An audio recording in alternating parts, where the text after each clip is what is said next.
sa pindi in hejeng in kin hejeng Alhatsa akom'a kadin in hejeng in kin hejeng Akhut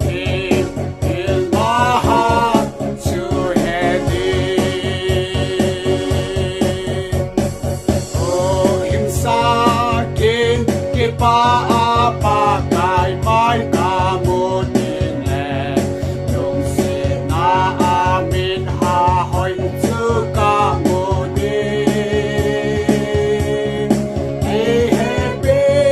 Lungset'a lut kipah-a chung'a in nom'e coi in hejeng in hejeng Alhatsa akom'a kadin in hejeng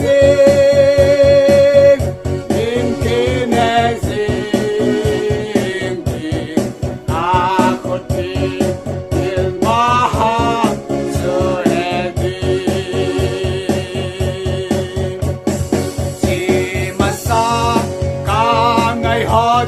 nom'e tin ei sap jing'ui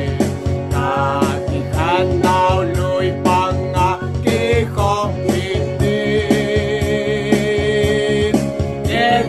vahhoi tah-a ngày gì này lamto Eilhatpa kamu masa peh-a nom'e in hejeng in kin hejeng Alhatsa akom'a kadin in hejeng in kin hejeng Akhut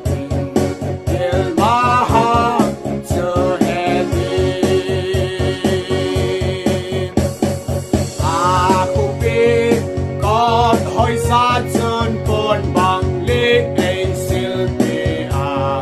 twiso biết lâu na chu đi bùi lột tim tôn xót kipah-a na la chung'a và trời na ca sa đi heova kapa kamu masa peh-a in hejeng in kin hejeng Alhatsa akom'a kadin in hejeng in kin hejeng Akhut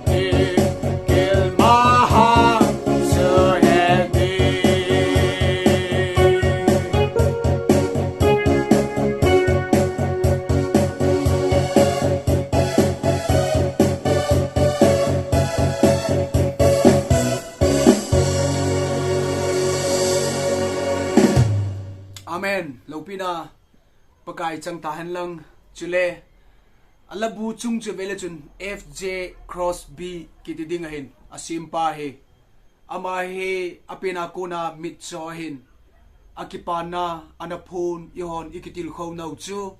kipah-a mitso akong pin hi azi chu kamu masat pin hi kapakai Jesu hiding ahetin lungmung tain alay sidin ko an Alhatsa kipah-a angaya vahhoi zo se batin phathe na bo untin dam selai kimuto kalai 7 na bon chavin suntin chibay zantin mangpha